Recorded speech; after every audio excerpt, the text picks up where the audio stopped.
கர்மயோகம் சொல்லப்பட்ட நாடு. ஆச்சாரியா வினோபா பாவே கீதை பேரர்கள் ஒன்று பேசி இருக்கிறார். அவருடைய வேலையை அவரவர் பார்ப்பதைத்தான் வற்புறுத்தி சொல்கிறார். ஒரு ஆச்சரியமான கதை சொல்லுகிறேன், அதோடு நான் நிறைவு செய்கிறேன். திருவண்ணாமலை தலபுராணம் என்று ஒரு நூல் இருக்கிறது. அந்த திருவண்ணாமலை தலபுராணத்தில் ஒரு கதை வருகிறது. அவள் விலைமகள், ஆனாலும் தன் தொழில் தர்மம் உடையவள். என்ன தர்மம் தெரியுமா? இரவு முடிந்து காலையில் நீராடி விட்டு வெளியில் வந்து வாசல் கதவை திறப்பாள். வாசலில் வெற்றிலை பாக்கில் யாராவது அச்சாரம் வைத்திருப்பார்கள். அதை எடுத்து கண்களில் ஒற்றிக்கொண்டு எவன் வைத்தானோ அவன் இன்றைக்கு என் கணவன் என்று சொல்லிவிட்டு இரவு நீ வீட்டுக்கு வரலாம் என்று சொல்லிவிட்டு போவாள். விலைமகள் வாழ்க்கையை வாழுகிறாள், ஆனால் அதற்கு ஒரு தர்மம் வைத்திருக்கிறாள். ஒரு நாள் கதவை திறக்கிறாள். ஒரு வயதான கிழவர் பணத்தை கொண்டு வந்து வைக்கிறார். வெற்றிலை பாக்கோடு வைக்கிறார். நீங்கள் என்னை கணவராக வரித்துக் கொண்டு விட்டேன், இரவு நீங்கள் வாருங்கள் என்று சொல்லிவிட்டு உள்ளே திரும்புகிறாள். அவர் போன அடுத்த வினாடி அந்த ஊர் மன்னன் வருகிறார்.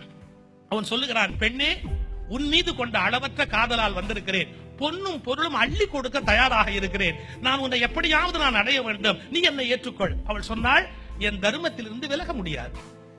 அவர் பணம் கொடுத்திருக்கிறார், நான் இந்த கணவராக வரித்து விட்டேன், இன்று உங்களை என்னால் ஏற்றுக்கொள்ள முடியாது.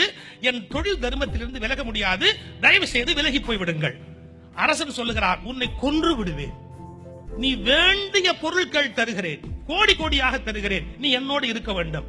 அவள் சொன்னாள், உன் பொருள் எனக்கு முக்கியம் அல்ல, என் தர்மத்திலிருந்து விலக முடியாது.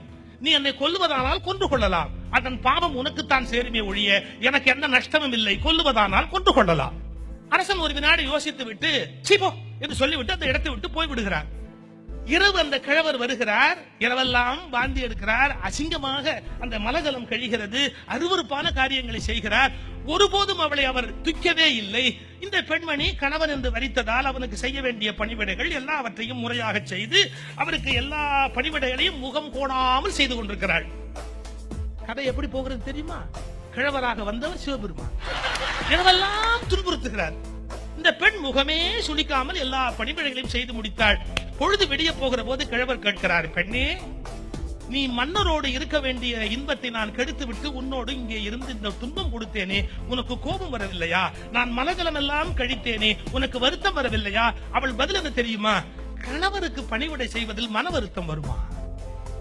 கணவனுக்கு பணிவிடை செய்வதில் மன வருத்தம் வருமா? எனக்கு எந்த வருத்தமும் இல்லையே. பிறகு சிவபெருமான் காட்சி கொடுக்கிறார். அவள் நடுக்குகிறாள். அவள் பெயர் தும்பை என்று வருகிறது அந்த காவியத்திலே. தும்பை அவளுடைய பெயர்.